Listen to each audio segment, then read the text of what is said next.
আসসালামু আলাইকুম, আমি সুমিত বলছি কানাডা টরন্টো থেকে। বাংলাদেশ বা বাংলাদেশের বাইরে থেকে আপনারা যারা যেই যেখান থেকে আমাকে দেখছেন এই মুহূর্তে, সবাইকে জানাই আমার আন্তরিক শুভেচ্ছা ও অভিনন্দন। আজকের এই ভিডিওতে আমি আপনাদের সাথে শেয়ার করব যে কানাডার যে ভিসা প্রসেসিং টাইমটা, যে আপডেটসগুলো এসেছে এই 2026 এর ফেব্রুয়ারিতে, সেই সমস্ত আপডেটসগুলাই আজকে আপনাদের সাথে আমি শেয়ার করব।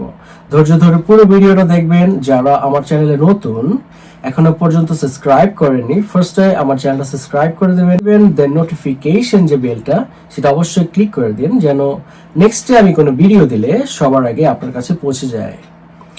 ফার্স্টে আমি আপনাদেরকে বলবো যে visitor visa. First of all, যদি ভিজিটর ভিসাতে আপনি অ্যাপ্লাই করেন, আপনি যদি অফিসিয়াল ভাবে দেখেন, এটা 74 ডেজ লাগে। কিন্তু অনেক সময় দেখা গেছে যে বাংলাদেশের বাইরে থেকে যারা অ্যাপ্লাই করছেন, যেমন ইন্ডিয়া হতে পারে, Nepal, Bhutan, Singapore, Japan, Thailand, Bangkok, আপনারা যেখান থেকে অ্যাপ্লাই করেন না কেন, আপনারা 30 ডেজ বা 40 ডেজ এর মধ্যে হয়ে যাচ্ছে আপনার বায়োমেট্রিক। আপনারা দেখতে পাচ্ছেন, আমার অনেকের আছে আইআরসিসি তে ফর্ম ফিল আপ করার পরেই আপনাদের যদি রিজেকশন না থাকে বা ফাইলটা জমে না থাকে কোথাও, আপনাদের যদি সমস্ত কিছু ঠিক থাকে, যেমন আপনাদের হোটেল বুকিং ঠিক থাকে, যে প্রুফ অফ ফান্ড, আপনাদের ব্যাংক স্টেটমেন্ট, সমস্ত কিছু যদি ঠিক থাকে, আপনাদের 74 ডেজ এর মধ্যেই ভিজিটর ভিসাটা আপনাদের হাতে চলে আসে। সেকেন্ডলি আমি যেটা বলতে চাই সেটা হচ্ছে যে আপনাদের স্টাডি ভিসা।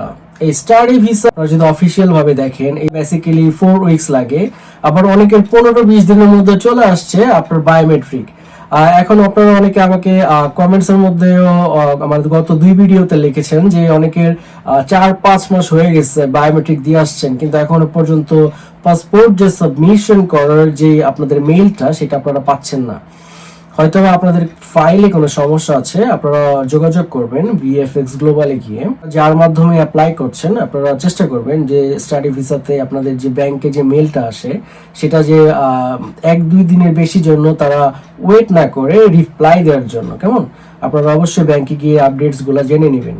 থার্ডলি আমি বলতে চাই যে স্টাডি পারমিট যে এক্সটেনশন, সেটা কিন্তু 88 ডেজ লাগছে, আপনারা জানেন।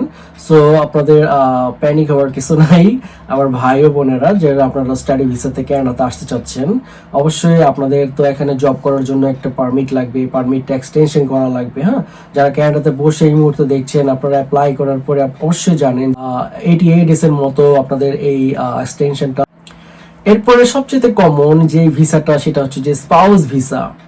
আপনারা বাংলাদেশ থেকে বা বাংলাদেশের বাইরে থেকে আপনাদের হাজবেন্ড বা ওয়াইফের সাথে যখন মিট করার জন্য এখানে আসেন, বা অনেকে একবারে চলে আসতে চান, আর অনেক রকম প্রসেসের মাধ্যম দিয়ে আপনারা যান।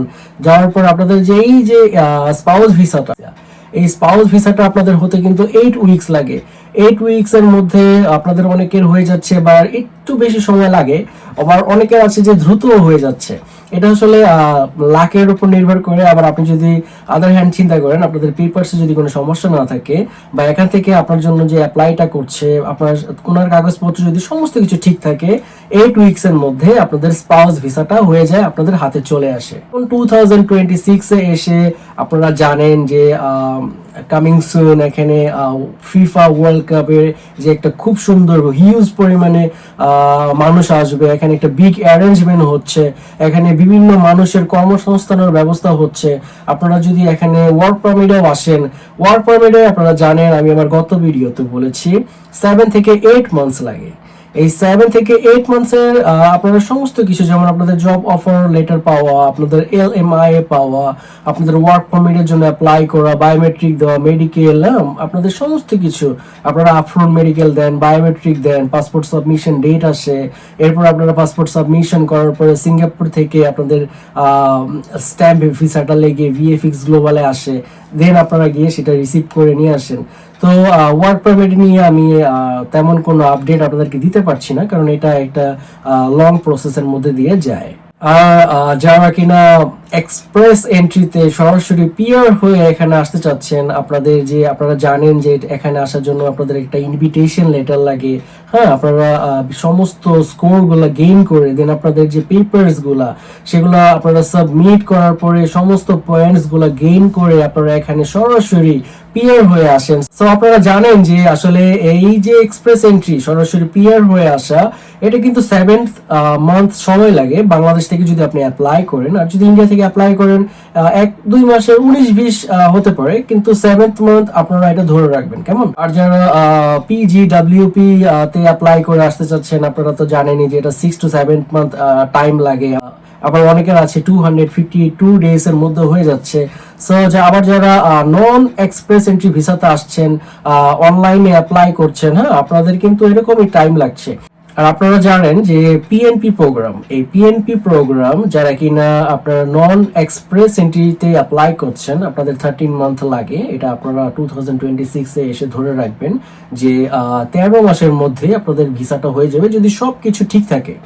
আর যদি আপনারা অনলাইনে অ্যাপ্লাই করেন, অনলাইনে অ্যাপ্লাই করার পরে আপনাদের 7th মান্থ লাগবে, এটা আপনারা ধরে রাখবেন, যেটা কিনা আপনাদের পিএনপি প্রোগ্রাম আপনারা অ্যাপ্লাই করছেন আসার জন্য।